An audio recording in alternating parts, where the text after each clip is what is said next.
కోల్పోవటానికి కాలం తప్ప ఏం లేనప్పుడు దాన్ని సద్వినియోగం చేసుకోవటం ద్వారా ఉన్నత శిఖరాలను అధిగమించవచ్చు. తమ రంగాల్లో ఉన్నత స్థాయికి చేరిన వాళ్లంతా అలా ఎదిగిన వాళ్లే. వయసుకు మించిన బాధ్యతలు, బాధలను మోయలేక కింద పడ్డ ప్రతిసారి లేవటం నేర్చుకున్నారు. నారు పోసినవాడు నీరు పోయకపోతాడా అనే ఆశావాహ దృక్పథంతో సాగి సఫలమైన వాళ్ళెందరో. అలా పడిలేచిన కెరటమే ఉషారాణి. గుండెలోని బాధను స్వేదం రూపంలో పొలంలో చిందించింది. గో ఆధారిత ప్రకృత వ్యవసాయాన్ని ఇష్టంగా చేసింది. ఆరంభంలో ఆశించిన ఫలితంగా రాకున్నా కుంగక క్రమంగా సాగు మెళకువలు నేర్చుకుంది. తక్కువ విస్తీర్ణంలో మిశ్రమ పంటల సేద్యంతో నికరాదాయం తీయటం నేర్చుకుంది. అనుభవం పెరిగే కొద్దీ తోటి రైతులకే ఆదర్శప్రాయమైంది.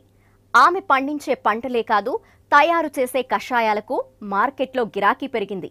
ఆ విధంగా తల్లిదండ్రుల సహకారంతో పురోగమిస్తున్న బుర్ముఖ ఉషారాణి విజయగాథే ఇవాల్టి రైతురథంలో ప్రత్యేక కథనం. ఉషారాణి జీవితం పెట్టిన పరీక్షకు ఎదురీదిన వనిత. 16 ఏళ్లకే పెళ్లి, 20 ఏళ్లకే 2 మగపిల్లలు. భర్త హఠాన్మరణం. 4 ఏళ్ల సంసారంలో విధి విసిరిన నిశీదితో సహవాసం చేసిన ఉషస్సు ఆమె. తన పిల్లల పోషణ కోసం మొక్కవోని ధైర్యంతో చేతికి దొరికిన ప్రతి పని చేసింది. చదివింది 10వ తరగతైనా తనకున్న లోకజ్ఞానంతో ఎన్నో చిరు వ్యాపారాలు చేసింది. సెక్యూరిటీ గార్డుగానూ పనిచేసింది. కష్ట నష్టాలే తప్ప ఫలితం లేకపోవటం వల్ల ఎట్టకేలకు పొలంబాట పట్టింది. తోటి రైతుల్లా కాకుండా ప్రజారోగ్యం కాపాడే సాంప్రదాయ విధానాల్లో ఆహార, ఉద్యాన పంటలు పండించాలని నిర్ణయించుకుంది ఉషారాణి. మొత్తంగా గో ఆధారిత ప్రకృతి వ్యవసాయంలో సమగ్ర శిక్షణ పొందింది. దేశవాళీ ఆవుపేడ, మూత్రం సేకరణ, వాటి ప్రయోజనాల గురించి తెలుసుకుంది. బీజామృతం, ఘన జీవామృతం, ద్రవ జీవామృతం, పంచగవ్య, పుల్లటి మజ్జిగ, నీమాస్త్రం, బ్రహ్మాస్త్రం, దశపర్ణిక కషాయాలు తయారు చేయటం నేర్చుకుంది. అలా క్షేత్రస్థాయిలో వాతావరణ పరిస్థితులకు అనుగుణంగా మిశ్రమ పంటలు పండిస్తూ నికరాదాయాన్ని గడిస్తున్నారు ఉషారాణి. రసాయనాలు, పురుగు మందులతో మునగ చెట్లు కొమ్మల్లో పెళుసుతనం ఎక్కువ. మొక్కలు త్వరగా చనిపోయే ప్రమాదముంది. ప్రజారోగ్యాన్ని పణంగా పెట్టాల్సిన పరిస్థితి. భూసారాన్ని దెబ్బతీసే ఇలాంటి సేద్య విధానం వల్ల దీర్ఘకాలంలో నష్టాలు తప్పవనే విషయాన్ని ఉషారాణి ఆదిలోని గ్రహించారు. పుట్టింటి నుంచి వచ్చిన 40 సెంట్లలో 450 మునగ మొక్కలు నాటారు. మెట్టింటి నుంచి సంక్రమించిన 6 ఎకరాల్లో పసుపును సాగు చేశారు. మునగలో అంతరపంటగా కూరారటి సహజసిద్ధంగా పండిస్తూ లాభాలు గడిస్తున్నారామె. కౌలుకు తీసుకున్న 2 ఎకరాల్లో సన్నరకం ధాన్యాన్ని పండిస్తున్నారు. ఎకరాకు 10,000 ఖర్చుతో 37 బస్తాల దాకా దిగుబడులు తీయడం విశేషం. ప్రకృతి వ్యవసాయం విధానం వల్ల ప్రతికూల వాతావరణ పరిస్థితుల్లోనూ మునగ చెట్లు ఆశాజనకంగా చిగుర్లు తొడిగాయంటున్నారు ఉషారాణి. కొన్ని ఆర్గానిక్ ప్రొడక్ట్ బయో కంపెనీల వాళ్ళని అప్రోచ్ అయ్యి వాళ్ళందరినీ కలిసి కొన్ని మందులు నేను ఎగ్జిక్యూటివ్ బ్యాగ్లో వేసుకొని పొలాల దగ్గరికి వెళ్ళిపోయి మందులు ఇస్తే బాగుంటుంది. సో నేను నా పిల్లలు బతకాలన్న ఉద్దేశంతో మందులు ఇవ్వడానికి వెళ్ళానండి. పొద్దుటి నుంచి సాయంత్రం దాకా నా ప్రయాణం అలాగ మందులు ఇవ్వడానికి, అమ్మటానికి అలా తిరుగుతూనే ఉండేదాన్ని. 2007-8లో సుభాష్ పాలేకర్ గారి ప్రకృతి వ్యవసాయం గురించి ట్రైనింగ్ క్లాసెస్ ఇవన్నీ చూడటం జరిగింది. తర్వాత నేను కూడా వ్యవసాయం ఎందుకు చేయకూడదు అని ఒక సంకల్పంతో సుభాష్ పాలేకర్ గారి ట్రైనింగ్ ప్రోగ్రామ్స్లన్నీ అటెండ్ అయ్యాను. అవన్నీ చూసిన తర్వాత నాకు నా తండ్రి గారి నుంచి వచ్చిన 40 సెంట్లు పొలము, అలాగే నా భర్త నుంచి 1 ఎకరం పొలం వచ్చింది. ఆ పొలంలో వరి పంట పండిస్తున్నాను. నా తండ్రి గారు ఇచ్చిన 40 సెంట్లు ప్లస్ మా నాన్నగారిది ఒక 40 సెంట్లు, మొత్తం కలిపి 80 సెంట్లు నేను మెట్ట పొలంలో మినుము పంట, మునగలు, కూరగాయల పైర్లు వేస్తే ఎలా ఉంటుంది అన్న ఉద్దేశంతో ఒక ఆశాజనకంతో మొదలుపెట్టానండి. మొదలుపెట్టినప్పుడు చాలా ఫెయిల్యూర్స్ వచ్చినాయి. ఒక విషయం చెప్పాలంటే నేను పెట్టుబడి పెడుతూ ఉన్నాను కానీ నాకు డబ్బులు రావట్లేదని చెప్పేసి చాలా నిస్సహాయపడ్డాను. కానీ సుభాష్ పాలేకర్ గారు ప్రకృతి వ్యవసాయ పద్ధతులు ఉన్నాక సేంద్రీయ వ్యవసాయ పద్ధతిలో వ్యవసాయం చేస్తే ఎలా ఉంటుంది అన్న ఒక సంకల్పంతో ద్రవజీవామృతాలు, ఘనజీవామృతం ఎలా తయారు చేసుకోవాలి ఏంటి అనేది తయారు చేసుకోవటం, మొక్కలకు వేయటం చిన్నగా మొదలుపెట్టాను. గత 4 సంవత్సరాల నుంచి ప్రకృతి వ్యవసాయ పద్ధతిలో నేను వ్యవసాయం చేస్తున్నాను. మునగ పంట కూడా నాకు దిగుబడి బాగానే వచ్చింది. అలాగే మునగలో అంతర పంటగా నేను మిర్చి సాగు చేశాను, చిక్కుళ్ళు వేసాను, దొండపందిరి వేసాను. అన్నీ కూడా పంటలు బాగానే వచ్చినాయి. పంట మార్పిడి కోసం వచ్చేసి క్యాలీఫ్లవర్ వేసాను. క్యాలీఫ్లవర్ వేసినప్పుడు రేట్ అనేది కలగకపోవటం వల్ల క్యాలీఫ్లవర్ పంట మొత్తం కూడా లాస్ ఆఫ్ అయిపోయిందండి నాకు. ఆ తర్వాత మళ్ళీ నేను ములగ పంట తర్వాత ఇయర్ మళ్ళీ ములగ పంట వేసేసి ఒక ఇయర్ కాపు తీశాను. ఇప్పుడు ములగల్లో కూరటి అంతర పంటగా వేశాను. మునగ తోట అయితే ఫస్ట్ వచ్చింది, కాపు అయిపోయింది, మళ్ళీ ఇగురులు వచ్చేసేసి ఇప్పుడే కొంచెం ఆశలు చిగురిస్తున్నట్టు పూత పిందె మళ్ళీ మొదలైంది. మునగ పంట వేసినప్పుడు ఏంటంటే అండి, విత్తనాన్ని తీసుకొని పీకెం అంటే రైతుల దగ్గర నుంచి నేను సీడ్ సేకరించడం జరిగింది. రైతుల దగ్గర నుంచి తీసుకున్న సీడ్ వచ్చేసి ఒక 40 సెంట్ల వరకు నేను వేసానండి. ఆ 40 సెంట్లో మొక్కకి లెంత్ వచ్చేసి 2.5 అడుగులు పెట్టడం జరిగింది. ఆ 2.5 అడుగుల మొక్క ఇత్తనం వేసినప్పుడు ఆ ఇత్తనం మొక్క దగ్గర నుంచి రావటం, ఆ మొక్క గ్రోతింగ్ పెరుగుతున్నప్పుడు కొమ్మలు అవన్నీ తుంచేశాను. అలా ఉన్నప్పుడే మొక్క పెరుగుతున్నప్పుడు ఘనజీవామృతం భూమిలో మొట్టమొదటిసారి ఘనజీవామృతం వేశాను. ఘనజీవామృతం వేసిన తర్వాత 15-20 రోజులకి ద్రవజీవామృతం నీళ్లతో పాటు పారించాను. ఆ తర్వాత ద్రవజీవామృతం పారించినప్పుడు మొక్క గ్రోతింగ్ కానీ ఫ్లవరింగ్ కానీ బాగా వస్తుంది అన్న ఉద్దేశంతో చిన్నగా దోమ పురుగులు లాంటివి రావటం వల్ల నీమాస్త్రం ఒకటి స్ప్రేయింగ్ చేశానండి. తర్వాత ఆకు తినే పురుగు లద్దె పురుగుకి ఇట్లా ఉన్నప్పుడు లద్దె పురుగుకి వచ్చేసి బ్రహ్మాస్త్రం స్ప్రేయింగ్ చేసినప్పుడు మొక్క కూడా ఒక 5 అడుగులు మొక్క హైట్ పెరగగానే కొమ్మలు తుంచేసేయటం, బ్రెంచెస్ రావటం అవన్నీ బాగా జరిగిందండి. నేను పంట వేసిన తర్వాత 4.5 నెలలకి దిగుబడి వచ్చిందండి. 4.5 నెలలకి దిగుబడి వచ్చినప్పుడు బాగా పూత పిందె కాపు వచ్చింది. కాయ కూడా 3 అడుగులు 4 అడుగులు రావడం జరిగింది. ఆ వచ్చిన కాయల్ని నేను సమీపంలో విజయవాడ నూతకి గ్రామాల్లో ఉన్న విజయవాడలో కూడా ప్రకృతి వ్యవసాయ ఉత్పత్తుల కింద మన గ్రామం వాళ్ళు స్టాల్స్ పెట్టారండి. ఆ స్టాల్స్ వాళ్ళకి జియో ఫ్రెష్ ఒకటి, ఎన్మార్ట్ వాళ్ళకి, మన గ్రామం వాళ్ళకి నేను ములక్కాయలు కాయ ఒక్కొక్కటి 5 రూపాయల చొప్పున అమ్మటం జరిగింది. అలాగే మా ఊర్లో కూడా కొంతమంది ఇళ్ళ దగ్గర వాళ్ళు నా దగ్గరకు వచ్చి ములక్కాయ 5 రూపాయలకి 10 రూపాయలకి కొనుక్కెళ్ళటం జరిగింది. ఆ ములక్కాయలు ఈల్డ్ వచ్చినప్పుడు కాయ కూడా మంచి టేస్ట్ ఉంది, బాగుంది అని చెప్పేసి కొనుక్కెళ్ళిన వాళ్ళు, చూసిన వాళ్ళందరూ బాగా చెప్పారండి. ములగ మొక్క వేసిన తర్వాత ఒక నెల రోజుల నుంచి ఘనజీవామృతం వేశానండి. ఆ ఘనజీవామృతం కూడా మొక్కకు వచ్చేసి ఒక 1/4 కేజీ చొప్పున వేయటం జరిగింది. అలాగా 450 మొక్కల దాకా మన చేలో పెట్టాము. ఘనజీవామృతం వేసిన తర్వాత ఫస్ట్ టైము ద్రవజీవామృతం పాటించేటప్పుడు 200 లీటర్ని నీళ్లు పెట్టేటప్పుడు నీళ్ళంపటే పారించాను. అలాగా ప్రతి 41 రోజులకి 60 రోజులకి ఒకసారి 2-3 సార్లుగా ద్రవజీవామృతాన్ని పారించాను. ఘనజీవామృతం వచ్చేసరికి కూడా 3-4 సార్లు ఘనజీవామృతం కూడా మొక్కలు మొదట్లో వేయటం జరిగింది. ఇలా వేయటం వల్ల మొక్కలు బాగా పెరుగుదలతో పాటు వానపాములు కూడా బాగా డెవలప్ అయినాయండి. దీనికోసం ఆకుల్లో కింద ఆచ్ఛాదనగా బాగుంటుంది అని చెప్పేసి కలుపు మొక్కలు పీకితే కూడా కలుపు తీయించటం మనుషులతో, దాన్నే మళ్ళీ మల్చింగ్ పద్ధతిలో మొక్కల దగ్గర వేసేయటం అన్నీ బాగా చేశానండి. సో దీనికి ఆగస్టు నెలలో నేను మొక్క నాటితే ఆగస్టు, సెప్టెంబర్, అక్టోబర్, నవంబర్ నాటికి నాకు పూత బాగా వచ్చిందండి. అంటే 4.5 నెలలకి పూత పిందె జరగటం జరిగింది. పూత వచ్చిన తర్వాత తెగుళ్ళేమీ రాకుండా ఉండటం కోసం పుల్లటి మజ్జిగను ఒకసారి స్ప్రేయింగ్ చేశాను. తర్వాత పంచగవ్య ఒకసారి స్ప్రేయింగ్ చేశాను. ద్రవజీవామృతము, పంచగవ్య 2 కలిపి మొక్కలకి కొట్టడం వల్ల పూత పిందె అనేది బాగా వచ్చిందండి. కాయ కూడా బాగా అధిక సంఖ్యలో నిలబడిపోయి ఈల్డ్ కూడా బాగా వచ్చింది. దాదాపు 1 టన్ను దాకా నాకు ఈల్డ్ రావడం జరిగిందండి. నేను రైతుల దగ్గర కొనుగోలు చేసినప్పుడు నాకు 1000 రూపాయలు విత్తనాలు ఖర్చు అయిందండి. తర్వాత ఘనజీవామృతం, ద్రవజీవామృతం అనేది నేను ఓన్గా ప్రిపరేషన్ చేసుకోవటం వల్ల ఆ ద్రవజీవామృతం కావాల్సిన బెల్లము, పప్పుల పిండి, ఆవు ఉంది కాబట్టి ఆవు పేడ, ఆవు మూత్రం ఇవన్నీ మనం సొంతగా కలెక్ట్ చేసుకున్నాము. పప్పుల పిండి బెల్లానికి వచ్చేసి సుమారు ఒక 200-300 రూపాయలు ఖర్చు అయింది. అలాగే ఘనజీవామృతం ఆవు పేడలో కూడా పప్పుల పిండి, బెల్లం ఇవన్నీ కలిపేసేసుకొని కూలాలతో తయారు చేయించి అన్నీ తయారు చేసుకోవటం వల్ల దానికి ఒక దగ్గర ఇంచుమించు 2-3 వేల రూపాయలు ఖర్చు అయింది. దాన్ని మొక్కల దగ్గర వేసేటప్పుడు మనిషి కూలి ఖర్చు కానీ లేదా మొక్కల దగ్గర పోయటానికి కానీ అట్లా కూలీలకు కానీ మొత్తం ప్రిపరేషన్ మొత్తం చూసుకుంటే దగ్గర ఒక 5,000-10,000 ఖర్చు అయిందండి. దీనికి కాను నాకు ములగకాయల మీద ఒక 30-35 వేలు దిగుబడి రావటం జరిగింది. అందులో 10,000 ఖర్చులు తీసేసినా కూడా నాకు 20,000 రూపాయలు నికర ఆదాయం అనేది ములగ తోటలో మిగిలింది.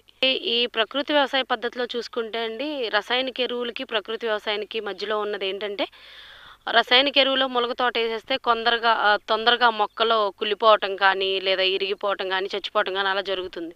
కానీ మన ప్రకృతి వ్యవసాయ పద్ధతిలో ములగ మొక్కలు కూడా ఆ మొక్క ఎండిపోతుంది, ఇగుర్లు అన్నీ పోయినా కూడా మంచు వాతావరణ పరిస్థితులు కూడా ఈ సంవత్సరం మునగకి బాగా మంచు ఎక్కువైపోయింది. దాని ద్వారా లైట్గా పురుగు ఎక్కువైపోయి ఆకులన్నీ రాలిపోయి మొక్కలన్నీ ఎండిపోతున్న తరుణంలో కూడా ప్రకృతి వ్యవసాయ పద్ధతిలో మొక్కలు కూడా బాగా చిగుర్లు ఇగుర్లు అనేది చిన్నగా బాగా స్టార్ట్ అయినాయి. అలాగే ఇప్పుడు అతి తొందరలోనే పూత ఇది కూడా వచ్చేసిందండి. దీంతోపాటు చూసుకుంటే రసాయనిక ఎరువులకి ప్రత్యామ్నాయంగా మనం ఈ ప్రకృతి వ్యవసాయం అనేది చాలా బాగా చేయటం, రైతులందరూ కూడా ఈ రసాయనిక ఎరువుల వ్యవసాయాన్ని వదిలిపెట్టేసి ప్రకృతి వ్యవసాయంలో సాగు చేయిస్తే ఇంకా చాలా బాగుంటుంది, మంచి రిజల్ట్స్ కూడా వస్తాయి అని చెప్పేసి నేను అనుకుంటున్నాను. దీనిలో పంచగవ్య 1, ద్రవజీవామృతం 1 కూడా స్ప్రేయింగ్ చేసి మొక్కల మొదట్లో పోయటం వల్ల మొక్క కూడా తొందరగా కుళ్ళిపోదండి, తెగుళ్ళు రావు, రోగనిరోధక శక్తి పెరుగుతుంది, ఇమ్యూనిటీ రెసిస్టెన్స్ పెరుగుతుంది, మొక్క ఆకులు కానీ కొమ్మలు కానీ ఇగుర్లు కానీ చాలా బలంగా వస్తున్నాయి. నేను అంతర పంటగా మిర్చి వేశాను, తర్వాత టమోటా పెట్టాను, ఆకుకూరలు ఇవన్నీ వేశానండి. కోరట్టి కూడా వేస్తే ఎలా ఉంటుంది అన్న ఒక ఉద్దేశంతో నాకు సమీపంలో ఉన్న రైతుల దగ్గర ఈ ప్రకృతి వ్యవసాయ పద్ధతిలో పంట పండించిన కోరట్టి మొక్కల దగ్గర నుంచి కొన్ని 450 మొక్కలు సేకరించాను. ఆ 450 మొక్కలు కూడా మొలగ మొక్కల మధ్యలో కాబట్టి 1.5 అడుగుల నుంచి 2 అడుగులు డిస్టెన్స్ పెట్టేసి కోరట్టి మొక్క వేసాను. కోరట్టి మొక్క వేసి ఇప్పుడు దగ్గర 2 నెలలు అవుతుందండి. మొక్క కూడా చాలా హెల్తీగా వస్తుంది. ఆకులు కానీ ఇవన్నీ చూసుకుంటే లేతవర్ణంలో వచ్చేసేసి మొక్కలు చాలా బాగుంటున్నాయి. ఆరంభంలో ఆటుపోట్లను తట్టుకుని నిలబడ్డ ఉషారాణి 40 సెంట్లలో సేలం రకం పసుపును సాగు చేశారు. 2.5 పుట్లు విత్తనాన్ని విత్తిన ఉష మెరుగైన యాజమాన్య పద్ధతులు అవలంబిస్తున్నారు. కేవలం ఘన, ద్రవ జీవామృతాలను విడతలవారీగా అందిస్తూ నాణ్యమైన దుంపలను పండిస్తున్నారు. 40 సెంట్ల నుంచి పండే 10 క్వింటాళ్ల పసుపును లాభసాటి ధరకు విక్రయిస్తానని ఉషారాణి ఆశాభావం వ్యక్తం చేస్తున్నారు. ఇంకొక 40 సెంట్లో వచ్చేసేసి పసుపు వేయటం జరిగింది సార్. పసుపులో సేలం వెరైటీ వేశాను. సేలం వెరైటీ కూడా మాకు సమీపంలోనే వేరే రైతు నాగిరెడ్డి గారు అన్న రైతు వేశారు.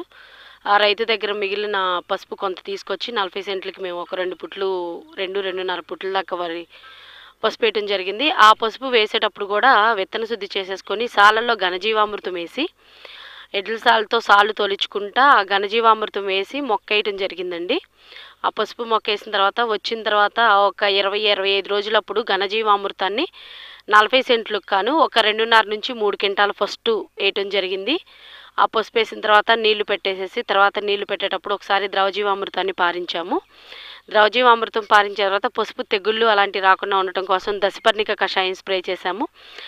దశపర్ణిక కషాయంలో 10 రకాల ఆకులు ఇవన్నీ కలిపి తయారు చేసుకుంటాం కాబట్టి బూజు తెగులు కానీ బ్యాక్టీరియా తెగులు కానీ ఇలాంటివి రాకుండా ముందుగానే సస్యరక్షణ చర్యలు చేపడితే బాగుంటుంది అనే ఉద్దేశంతో ముందుగానే పసుపుకి దశపర్ణిక కషాయం స్ప్రేయింగ్ చేశాము. అలాగే దోమలు కానీ ఇలాంటి ఏమీ రాకుండా ఉండటం కోసం లింగాకర్షణ బొట్లు పెట్టాము. పురుగుని ఆశించకుండా ఉండటం కోసం పసుపు తెలుపు ఎల్లో ప్లేట్స్ ఇలాంటివి పెట్టాము. అలాగే సెకండ్ టైం వచ్చేసేసి 45-60 రోజులప్పుడు మళ్ళీ ద్రవజీవామృతం రెండోసారి ఒకసారి పారించాను. మళ్ళీ ఘనజీవామృతాన్ని వచ్చేసేసి అప్పుడు ఒక 10 బస్తాలు అంటే దగ్గర ఒక 5 క్వింటాలు 6 క్వింటాలు పసుపు వేయటం జరిగిందండి. ఆ పసుపు వేయటం జరిగినప్పుడు మధ్యలో పసుపుకి కూడా పుచ్చు కానీ ఏమన్నా వస్తుందా ఏంటా అని చెప్పేసి అబ్జర్వేషన్ చేస్తే పసుపుకి ఎలాంటి పుచ్చు అనేది రాలేదండి. పుచ్చు రాకుండా ఉంటుంది. పైగా పసుపు పెరుగుదల కోసం అని చెప్పి మేము పంచగవ్య 1 స్ప్రేయింగ్ చేశాను. చేపల ద్రావణం అంటే ఫిష్ అమినో యాసిడ్ చేపలతో తయారు చేసిన ద్రావణం, పంచగవ్య, ద్రవజీవామృతం 3 కలిపి 4 రోజుల నుంచేసి పసుపు తోట మీద స్ప్రేయింగ్ చేశాము. ఆ స్ప్రేయింగ్ చేసినప్పుడు పెరుగుదల కానీ ఇది కానీ అంతా బాగానే ఉందండి. దీనికి కాను పసుపుకి మేము ఘనజీవామృతము ద్రవజీవామృతం వేసి కూలీల ఖర్చు కానీ ఇది కానీ మొత్తం చూసుకుంటే 40 సెంటుకు కాను దగ్గర ఒక 15-20 వేలు ఖర్చు అయిందండి. ఇప్పుడు పసుపు వచ్చేసి మార్కెట్లో రేటు కొంచెం డౌన్గానే ఉందండి. మినిమం అయితే 5,000-6,000 అట్లా జరుగుతుంది. ఇప్పుడు పసుపు మొక్క వచ్చిన తర్వాత కూడా నేను దాన్ని ఉడకబెట్టి దీనికన్నా కూడా సీడ్ పరంగా అమ్మితే లేదంటే ఇప్పుడు ఆర్గానిక్ పసుపు కింద దాన్ని కన్వర్ట్ చేసేసి పసుపులాగా అమ్మితే బాగుంటుందేమన్న ఒక చిన్న ఆశ ఉంది. సో దాన్ని తీసిన తర్వాత మేము చూస్తే ఆ పసుపు వచ్చిన తర్వాత మినిమం 10 క్వింటాలు కనుక వస్తే 10 క్వింటాలు నికరంగా 5,000 చొప్పున అమ్మేసినా కూడా 50,000 వచ్చినా కూడా దానిలో మా ఖర్చులు ఇవన్నీ పోను ఒక 20-25 వేలు మిగులుతాయి అని చెప్పేసి అనుకుంటున్నానండి. కేవలం ఉద్యాన పంటలకే పరిమితం కాకుండా కౌలుకు తీసుకున్న 2 ఎకరాల్లో వరి సాగు చేశారు. సన్న రకం ధాన్యానికి సాధారణంగానే చీడపీడల బెడద ఎక్కువ. వ్యాధి కంటే నివారణ మేలన్న చందంగా మాగాణాన్ని దమ్ము చేసే ముందు నీమాస్త్రం ఘనజీవామృతాలు చల్లి ముందస్తుగా తెగుళ్ల సమస్యను అధిగమించారు. ఆ తర్వాత దశలవారీగా కషాయాలను పిచికారీ చేస్తూ అవశేషాల్లేని ధాన్యాన్ని పండిస్తున్నారు. ఎకరాకు 15 బస్తాలు కౌలు పోను 20 నుంచి 22 బస్తాల ధాన్యం తమకు మిగులుతుందని ఆమె చెప్తున్నారు. వరి వచ్చేసేసి 2 ఎకరాల్లో ప్రకృతి వ్యవసాయం చేయటం జరిగిందండి. వరి పంటకు వచ్చేసి దమ్ము తొక్కిచ్చేటప్పుడు ఘనజీవామృతము, వేపపిండి ఇవన్నీ కూడా వేపపిండి, ఘనజీవామృతం ఇవన్నీ కూడా భూమిలో వేసాం ఫస్ట్. వేసిన తర్వాత నారు వచ్చేసేసి నారు మామూలుగానే బీపీటీ నంద్యాల రకం వేసాము. దీనిలో వచ్చేసేసి ఒక 15-20 రోజులప్పుడు ఎల్లో ప్లేట్స్ అండి, పసుపు పల్లెలు ఎల్లో ప్లేట్లు దోమ నివారణ కోసం ముందుగానే పసుపు ప్లేట్లు ఇవన్నీ పెట్టడం జరిగింది. ఇవన్నీ పెట్టిన తర్వాత ఫస్ట్ దోమ ముందుగానే రాకుండా ఉండడం కోసం నీమాస్త్రాన్ని, ఇనుప ముక్కల ద్రావకాన్ని 2 స్ప్రేయింగ్ చేశాను. ఎకరానికి 3 లీటర్ల చొప్పున. అది స్ప్రేయింగ్ చేసిన తర్వాత దోమ అనేది లేదండి.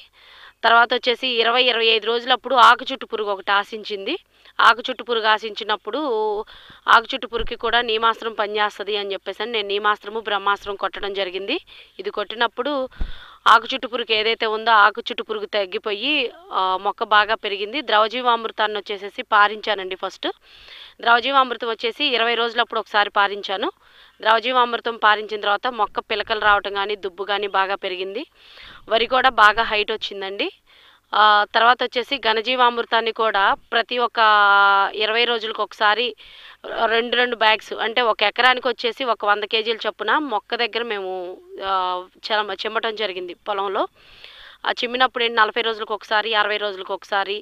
60 రోజులప్పుడు ఏంటంటే పొట్ట దశలో ఉన్నప్పుడు కూడా ఒకసారి వేస్తే గింజ నాణ్యత కానీ తూకం బరువు కానీ బాగా వస్తుందని ఘనజీవామృతం అలా వేసాము. పొట్ట దశకు వచ్చినప్పుడు పంచగవ్యాన్ని స్ప్రేయింగ్ చేశాను. అలాగే తెగుళ్ళు ఏమీ రాకుండా అంటే వరికి వచ్చేసేసి పాంపర తెగుళ్ళు కానీ, అగ్గి తెగుళ్ళు కానీ ఇలాంటివి ఏమీ రాకుండా ఉండటం కోసం పుల్లటి మజ్జిగని స్ప్రేయింగ్ చేశాను నేను. వరి పంట కూడా గింజ నాణ్యత కోసం పంచగవ్య స్ప్రేయింగ్ చేశాను. పంచగవ్య చేసి పొట్ట పోసుకొని గింజలు బాగా గింజ కట్టే దశలో సప్తధాన్యాల కషాయం ఒకటి స్ప్రేయింగ్ చేశామండి. ఎకరానికి వచ్చేసేసి నాకు 32 బస్తాలు ఈల్డ్ వచ్చిందండి. వరి పంట వచ్చేసి నేను 3 సంవత్సరాల నుంచి ప్రకృతి వ్యవసాయ పద్ధతిలో సాగు చేయడం జరిగిందండి. ఫస్ట్ సంవత్సరం వచ్చేసేసి నేను కంప్లీట్ ప్రకృతి వ్యవసాయ పద్ధతిలో చేసినప్పుడు ఈల్డ్ వచ్చేసేసి 22 బస్తాలు, 23 బస్తాలు అట్లా వచ్చింది. సెకండ్ ఇయర్ వచ్చేటప్పటికి ఎందుకు ఇది తగ్గుతుంది అని చెప్పేసి అని చూసుకొని కొంచెం ఎక్కువగా ఘనజీవామృతం వేయటం, ద్రవజీవామృతం పారించడం, పంచగవ్య ఇవన్నీ కూడా ఎక్కువగా స్ప్రేయింగ్ చేయడం వల్ల సెకండ్ ఇయర్ వచ్చేసి 37 బస్తాలు నాకు ఎకరానికి ఈల్డ్ వచ్చిందండి. కౌలు బస్తాలు పోంగా నాకు ఎకరానికి కౌలు అంటే ఎకరానికి వచ్చేసి 15 బస్తాలు కౌలు ఇచ్చామండి. కౌలు 15 బస్తాలు కౌలు పోంగా కూడా నాకు 22 బస్తాలు మిగిలింది.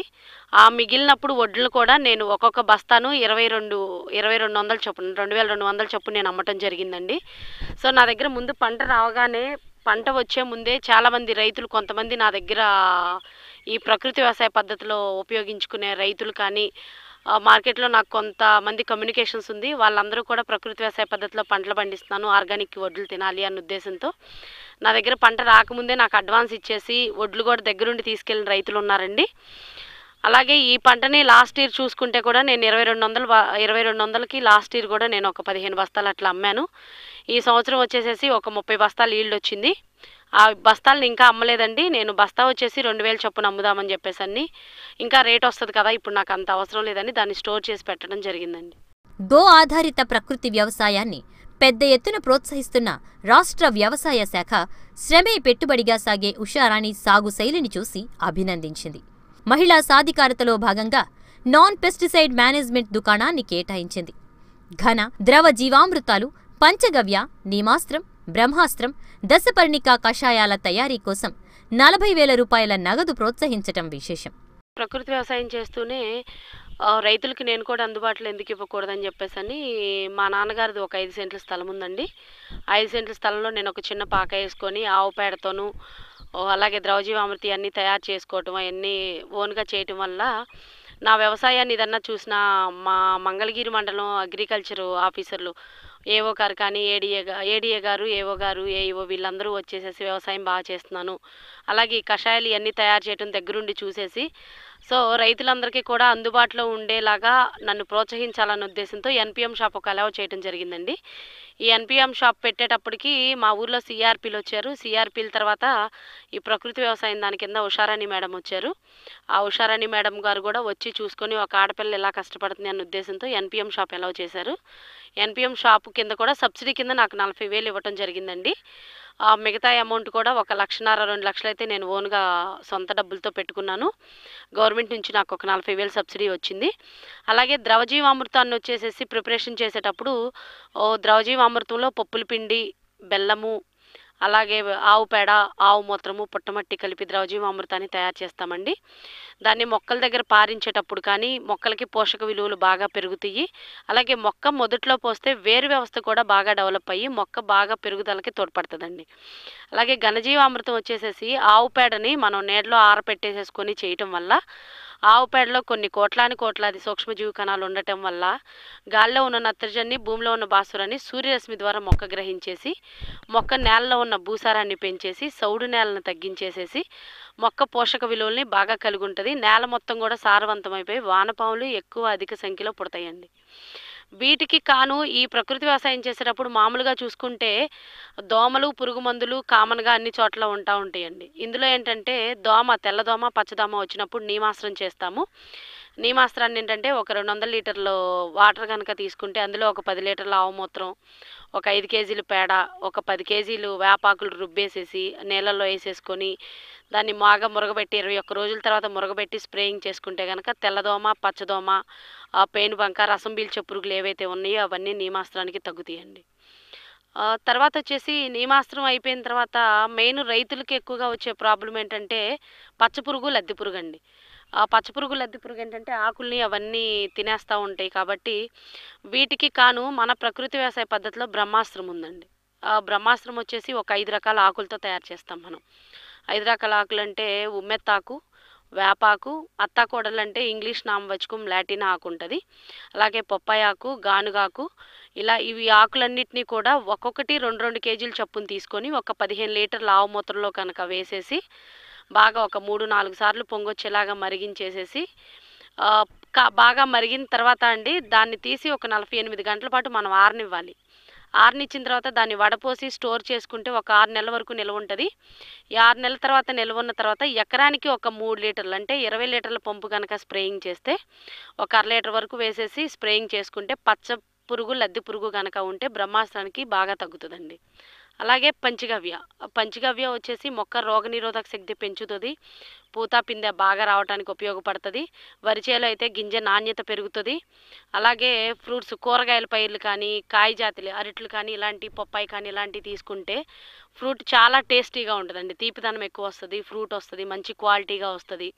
తెగుళ్ళు ఏమీ లేకుండా బాగా పంచగవ్య కూడా ఉపయోగపడుతుందండి. ఇవన్నీ కూడా నేను చేసే వ్యవసాయ క్షేత్రంలో కషాయాల తయారీలో మొత్తం కూడా నేను దగ్గరుండి ఇవన్నీ తయారు చేయడం జరుగుతుంది. నా దగ్గరికి పొరుగురుల నుంచి అంటే పల్నాడు నుంచి కానీ మన 13 జిల్లాల్లో నెల్లూరు కానీ, కర్నూలు కానీ, వైజాగ్, హైదరాబాదు, తెలంగాణ, ఏపీ సైడ్ నుంచి ఉన్న చాలామంది రైతులు మిరపలకి, వరిచేలకి వాడారు. నా దగ్గర తీసుకెళ్లిన రైతులందరూ కూడా బాగా ఉపయోగపడుతుంది, మంచిగా రిజల్ట్ వచ్చినాయని ఈ సంవత్సరం కూడా నాకు వ్యాపార పరంగా చూసుకుంటే ఆర్డర్లు కూడా ముందుగానే వచ్చేసి నాకు అడ్వాన్స్లు ఇచ్చేసి వెళ్తున్నారండి.